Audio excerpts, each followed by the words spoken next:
Hi friends, welcome to my channel. ಇವತ್ತು ನಾನು ಫ್ರೂಟ್ಗಳನ್ನೆಲ್ಲ ಬಳಸ್ಕೊಂಡು ಕಸ್ಟರ್ಡ್ ಫ್ರೂಟ್ ಸಲಾಡ್ ಮಾಡ್ಕೊತಾ ಇದ್ದೀನಿ.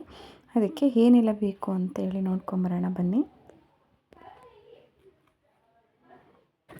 ಮೊದಲಿಗೆ ನಾನು ಫ್ರೂಟ್ಸ್ ತೊಗೊಂಡು ಎಲ್ಲ ಕಟ್ ಮಾಡಿ ಇಟ್ಕೊತಾ ಇದ್ದೀನಿ. ಎಲ್ಲ ಸಣ್ಣ ಸಣ್ಣದಾಗೆ ಫ್ರೂಟ್ಸ್ನ ಕಟ್ ಮಾಡಿ ಇಟ್ಕೊಬೋದು. ನಿಮ್ಮ ಮನೇಲಿ ಏನು ಫ್ರೂಟ್ಸ್ ಇದೆಯೋ ಎಲ್ಲ ಥರ ಫ್ರೂಟ್ಸು ಸಹ ಹಾಕ್ಕೋಬೋದು. ನಮ್ಮ ಮನೇಲಿ ನಾನು ಆ್ಯಪಲ್ಲು ಮತ್ತು ಮ್ಯಾಂಗೋ, ಬನಾನಾ, ಮಸ್ಕ್ಮಿಲನ್ ತೊಗೊಂಡಿದ್ದೀನಿ. ನಾನು ಬಾದಾಮಿನೂ ಸ್ವಲ್ಪ ಸಣ್ಣ ಸಣ್ಣದಾಗೆಲ್ಲ ಕಟ್ ಮಾಡಿ ಇಟ್ಕೊಂಡಿದ್ದೀನಿ. ಒಂದು ಬೌಲ್ಗೆ ಕಸ್ಟರ್ಡ್ ಪೌಡ್ರನ್ನ ಹಾಕ್ಕೋತಾ ಇದ್ದೀನಿ. ಮಿಲ್ಕ್ ಹಾಕ್ಕೊಂಡು ಚೆನ್ನಾಗಿ ಮಿಕ್ಸ್ ಮಾಡ್ಕೋಬೇಕು. ನೋಡಿ, ಅದು ಗಂಟಾಗ್ದಂಗೆ ಚೆನ್ನಾಗಿ ಮಿಕ್ಸ್ ಮಾಡ್ಕೋತಾ ಇದ್ದೀನಿ. ಎಲ್ಲ ಕಟ್ ಮಾಡಿ ಇಟ್ಕೊಂಡಿದ್ವಲ್ಲ ಅದನ್ನು ಎಲ್ಲ ಬೌಲ್ಗೆ ಹಾಕ್ಕೋತಾ ಇದ್ದೀನಿ.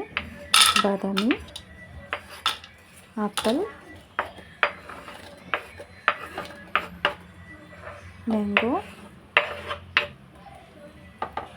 ಬನಾನಾ, ಮಸ್ಕ್ಮಿಲನ್ ಎಲ್ಲ ಫ್ರೂಟ್ಸ್ನ ಹಾಕ್ಕೊಂಡು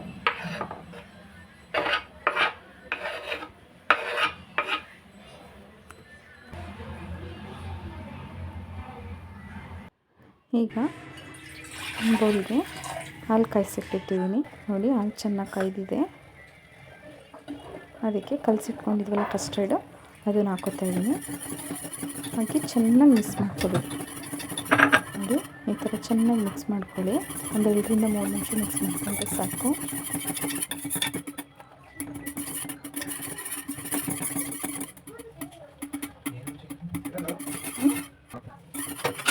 ಇದಕ್ಕೆ ಸಕ್ಕರೆ ಹಾಕ್ಕೋತಾ ಇದ್ದೀನಿ. ನಮಗೆ ಎಷ್ಟು ಸ್ವೀಟ್ ಬೇಕೋ ಅಷ್ಟು ಸಕ್ಕರೆ ಹಾಕ್ಕೋಬೋದು. ಮತ್ತು ನಾನು ಏಲಕ್ಕಿ ಪೌಡ್ರ್ ಮಾಡಿಟ್ಕೊಂಡಿದ್ದೀನಿ. ಪೌಡ್ರ್ 1 ಸ್ಪೂನ್ ಹಾಕ್ಕೊಂಡಿದ್ದೀನಿ, ಸ್ಮೆಲ್ ಬರಲಿ ಅಂತ. ಮತ್ತು ಅದು ಸ್ವಲ್ಪ ಆರ್ಕೊಂಡ್ಮೇಲೆ ಕಟ್ ಮಾಡಿ ಇಟ್ಕೊಂಡಿದ್ವಲ್ಲ ಫ್ರೂಟ್ಸ್ಗೆ ಎಲ್ಲ ಹಾಕಿ ಚೆನ್ನಾಗಿ ಒಂದು ಮಿಕ್ಸ್ ಮಾಡ್ಕೊಳ್ಳೋಣ.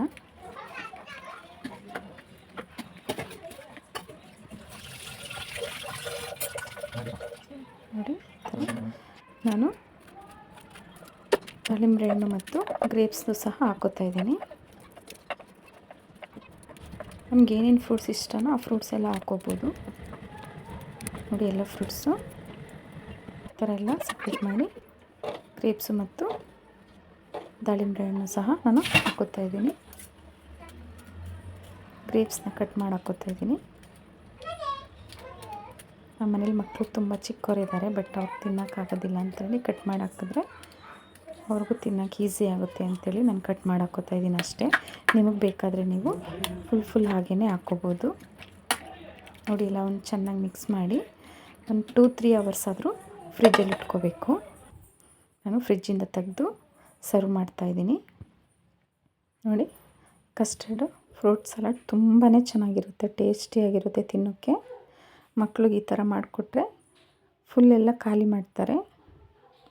ಆಚೆ ತಿಂಡಿ ಕೊಡಿಸೋದ್ರಿಂದ ಆರೋಗ್ಯನೂ ಹಾಳಾಗುತ್ತೆ. ಮನೆಯಲ್ಲೇ ಈ ಥರ ಏನಾದ್ರೂ ವೆರೈಟಿ ಮಾಡಿಕೊಟ್ರೆ ಅವರು ತುಂಬ ಖುಷಿಯಾಗಿ ತಿಂತಾರೆ.